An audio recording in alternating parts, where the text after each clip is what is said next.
नमस्कार, आदाब। यह है कहानियों का अद्भुत संसार। किस्सा कहानी, कहानियाँ जिनमें हम लिखते हैं खुद को। मैं हूँ किश्वर अंजुम और आज आपके लिए लेकर आई हूँ अपनी लिखी एक हास्य रचना जिसका शीर्षक है बुल्टू की बेगम। बुझी बुझी आंखें, सूखे होंठ, बला की उदासी और बिखरे बाल, आंखें ऐसी भरी हुई कि लगे अब छलकी कि तब। ये हुलिया रहता था बुल्टू जी का। कब? अरे जाहिर है भाई, ये हुलिया तो अक्सर आशिकों का तभी रहता है जब दिल ताज़ा ताज़ा टूटा हो। तो हमारी कहानी के नायक भी जब इस दिल टूटैया दौर से गुजर रहे थे तो इसी हुलिये में पाए जाते थे। इस हाल में गिरने से पहले उनकी रंगत का तो पूछिए मत। सलीके से सस्ता जेल लगाकर सवारी हुई जुल्फें, पान चबाने से हुए लाल काले होंठ, सुरमे में डूबे मटकते नैन और चेहरे पर कानों तक फैली मुस्कान। माशूक की गली के चक्कर लगाते बुल्टू मियाँ जब तब गली मोहल्ले की नुक्कड़ पर मंडराते दिख जाए। जब उनके सस्ते से फोन का सस्ता सा डेटा खत्म हो जाए तो माशूका से ऑनलाइन ताल्लुकात बहाल करने इधर उधर या तो फ्री वाईफाई की तलाश में घूमे या किसी जानने वाले से मिन्नतें करते कि यार ज़रा सा हॉट स्पॉट ऑन कर दियो, बहुत ज़रूरी काम आ गया है और ये मुआ हमारा डेटा ये भी इन टाइम पे दगा दे गया है।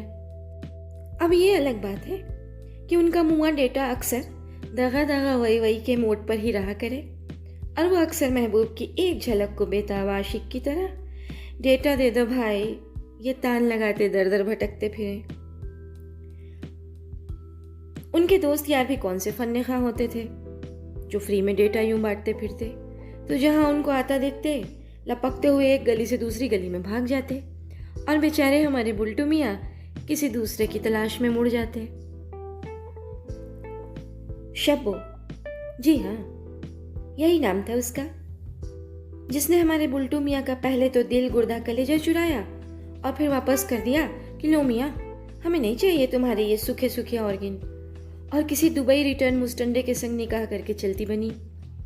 बेचारे बुल्टू मियाँ इस शब्बों के चक्कर में कितनी दफ़ा उन लोगों से भी बतियाते कि जिनसे उनकी बिल्कुल नहीं बनती थी कि अरे मामू ज़रा अपनी साइकिल तो दे दो कि माशुका की गली का एक चक्कर काटे आए, और मामू मियाँ 100 लानती बातें सुना कर भी साइकिल की चाबी ना दे।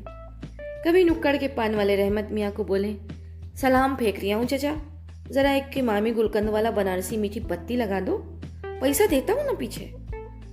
शब्बों को मिलने जाते तो मीठी पत्ती पेश करते कि उसके बिना शब्बों तो उन्हें खातिर में ही ना लेती। और रहमत मियाँ कभी सलाम को कैच करें और बुल्टू मियाँ की तरफ एक फिटकार फेंक के मारे, कभी मीठी पत्ती भी साथ में दे दें कभी ना भी दें।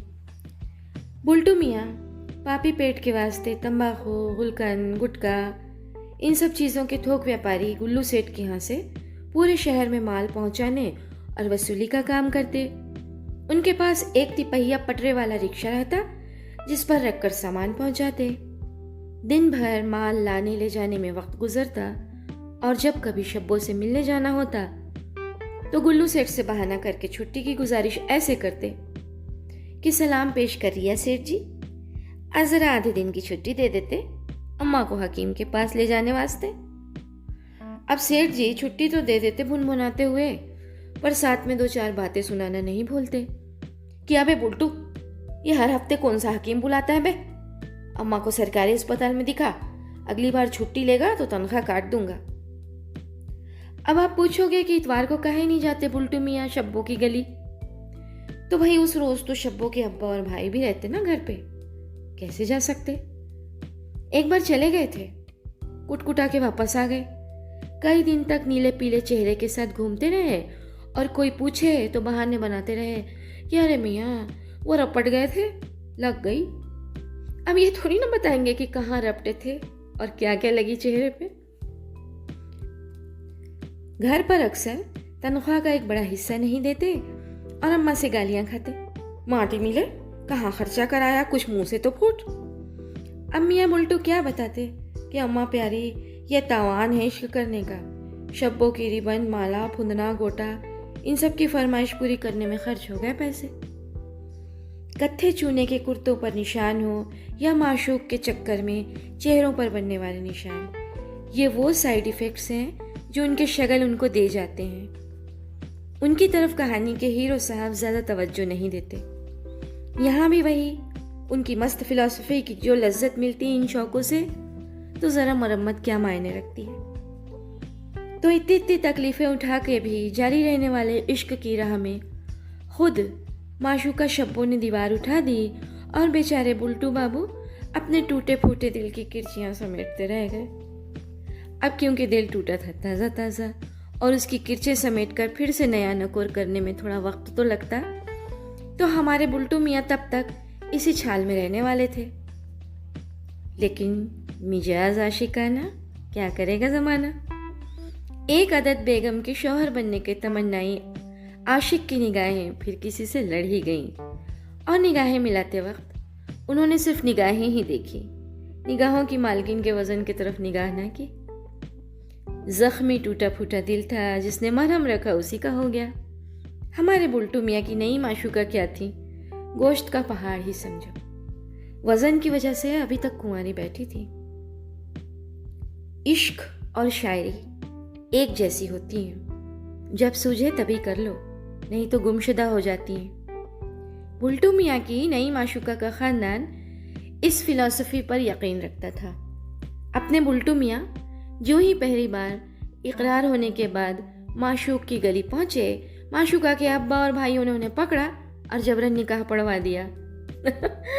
बेचारे बुल्टू मियाँ क्या करते, 80 किलो की बेगम के साथ अपनी अम्मा के सामने खड़े हो गए। अम्मा ने अपने हुनर दिखाए, जुबान के एक से एक शानदार हर्फ सजा के बेहतरीन तरीके से बेइज्जती का हार बनाकर इस अचानक से आई भारी भरकम बहू बेगम के हुजूर में पेश कर दिए। अब जो लड़की इतना बड़ा कारनामा कर गुजरी हो, वह ऐसे छोटे मोटे बेइज्जती के हार को आसानी से थोड़ी ना पहन लेती।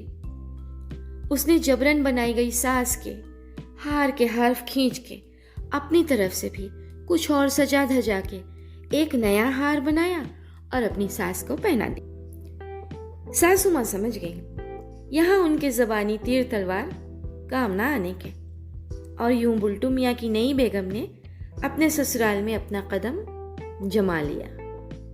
शादी हो गई और कहानी के हीरो अब्बा भी बन गए।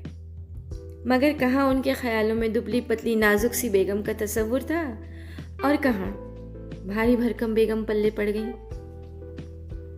पर खैर से वक्त गुजरना था, गुजरता गया। पर बुल्टू मियाँ ना आशिकी से बाज आए और ना ही अपनी बेगम को दुबला करने के लिए ढूंढे जाने वाले नुस्खों की तलाश से। जहां भी कोई हसीन चेहरा दिखता तो उसकी शान में तारीफ के 2-4 शेर पढ़ ही देते। जब लोग टोकते तो लोगों को एक और शेर सुना देते कि गर मुखालिफ है ज़माना होने दो, इश्क मेरा है निशाना होने दो, बाज ना आएंगे मोहब्बत से हम, क्या हुआ हो जाए जो नाना होने दो। बड़े तरन्नुम और रवानी में गली के मुहाने पर खड़े बुल्टू मियाँ पान रचे होंठों और पान भरे मुंह से पान के ठेले पर खड़े होकर जब ये शेर सुनाते हैं तो आसपास के सुनने वाले ठठाके हंस पड़ते हैं। अब यह शेर कहने की कोशिश में उनके मुंह से कत्थे की गहरी लकीरें निकलकर उनके सफ़ेद कुर्ते पर कुछ मोहब्बत की निशानियां छोड़ देती हैं। तो भला इसमें उनका क्या कसूर?